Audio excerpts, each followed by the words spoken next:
Di garis pantai Tangerang, Desa Ketapang dulu dikenal gersang serta lumpur di mana-mana. Abrasi menjadi ancaman. Berdasarkan data Dinas Lingkungan Hidup, abrasi di pesisir Tangerang pernah mencapai lebih dari 10 meter per tahun di beberapa titik. Tanah hilang, serta masa depan menjadi samar. Segalanya berubah ketika mangrove mulai ditanam. Tetapi, benarkah perubahan itu terasa untuk semua? Ketapang Urban Aquaculture berdiri atas inisiatif pemerintah Kabupaten Tangerang. Tempat ini dirancang menjadi kawasan konservasi, riset, serta edukasi berbasis mangrove. Ketapang Urban Aquaculture ini merupakan tempat konservasi mangrove sekaligus ekowisata ya, di mana mulai berdiri pada tahun 2016. 2016 itu berupa tambak yang masih tandus ya, masih polos, belum ada tanaman mangrove.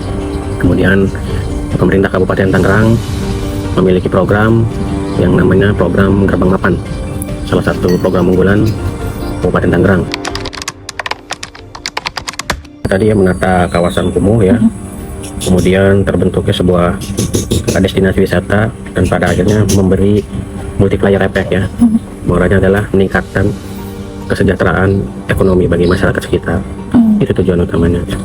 Yang sebelumnya tandus jadi agak teduh, kemudian oksigennya lebih sehat, kemudian jadi berkumpulnya ya flora dan fauna tadi. Kalau di pinggir laut ya itu fungsinya sebagai peran abrasi ya, atau menstabilkan garis pantai dari gelombang air laut. Ada seperti memasang breakwater atau pemecah ombak, menanam bak sudah dilakukan itu. Ini sih belum ada ya, sayang gitu kan, lahan yang semula dulu ada jalan nih, jalan dari sini ke laut, karena dulu ada ini tambang pasir ilegal, karena besar-besar akhirnya jalan terputus karena mengalami abrasi ya. Dulu yang ada tanggul-tanggulnya sekarang sudah hilang. Alangkah baiknya kalau lahan itu diizinkan untuk ditanami mangrove, jadi untuk ya merehabilitasi lahan-lahan yang terdegradasi. Belum ada sejauh ini. Di Ketapang Aquaculture, selain mangrove juga dibudidayakan kepiting, bandeng, dan udang. Dari sisi konservasi, DLHK menanam berbagai jenis mangrove untuk memulihkan kawasan abrasi. Tanah yang dulu hilang, kini perlahan kembali.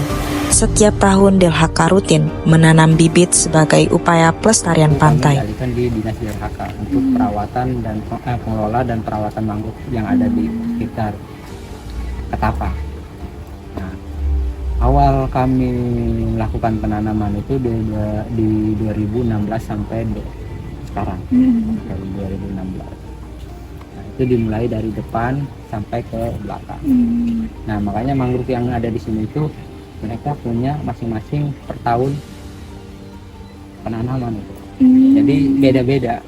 Makanya dilihatnya ada yang kecil, ada yang tinggi ya, itu karena beda-beda tahunnya. Maka kami per tahun sekali itu kami menanam mangrove dari DLHK. Kami yang melakukan penanaman. Nah, kami rencana itu dari Ketapang sampai perbatasan Warga Mulia yang terdampak abrasi itu. Kebetulan kami kemarin baru proses penanaman dari. Tapi kalau jalan dari sini ke sana itu ada lokasi yang kosong sama mangrove, ada yang mangrovenya itu terlihat di situ, Mbak. Jadi kalau yang nggak ada mangrovenya memang sudah terkena abrasi dulu. Tapi yang ada mangrovenya itu bisa tertahan dari situ, Mbak. Makanya kami menangani yang sudah terkena abrasi. Ketapang Urban Aquaculture menjadi jantung ekonomi bagi Ketapang. Meski konservasi belum menyeluruh di semua pesisir, kawasan ini memberi secercah harapan. Dalam proses budidaya mangrove, bibit disemai terlebih dahulu di media tanam. Setelah berusia sekitar 3 hingga 4 bulan, dan akarnya mulai kuat, barulah dipindahkan ke kawasan pesisir untuk ditanam langsung di tanah berlumpur.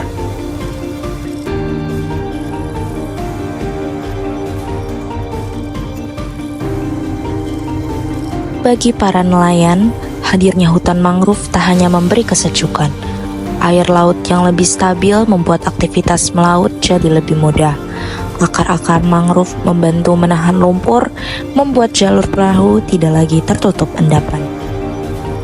Banget, nelayan nggak susah lagi ke laut. Jam berapa mau keluar? Oke, keluar. Kalau zaman dulu? Waduh, sempat turun dulu. Sorong-sorong gini, setengah mati, kadang-kadang nggak bisa. Sampai 2-3 jam kita tunggu di tengah laut situ. Airnya kering, dangkal. Sekarang udah, ya, nunggu air pasang baru kita bisa keluar. Kalau sekarang udah oke.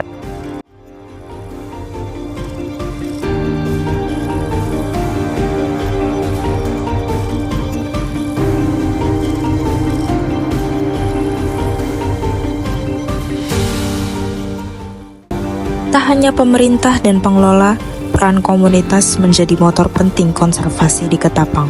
Dari edukasi, penanaman ulang hingga kampanye digital, semua dilakukan demi satu harapan demi bumi yang tetap hidup. Di sana itu menawarkan potensi besar sebagai wisata, ekowisata karena menggabungkan konservasi mangrove dengan budidaya. Di sana itu biasanya ada ikan sama udang. Nah, di sana juga sebenarnya ada hewan yang dilindungi, aku lupa, Mimi. Mungkin kayak dia tahu Mimi. Nah, di sana juga ada Mimi. Makanya itu menciptakan daya tarik yang edukatif dan juga rekreatif sekaligus. Pengembangan program di sana juga berfokus pada konservasi hutan mangrove-nya. Namun, ada juga melakukan penataan pada wilayah di sekitar daerah pesisir serta membangun beberapa infrastruktur pendukung dan berupaya menaikkan ekonomi masyarakat di desa tersebut. Jadi pas aku di sana, aku ngelihat semuanya itu masyarakat upaya di sana. Makanya aku tadi menekankan bisa menaikkan ekonomi masyarakat di desa sana, kayak gitu.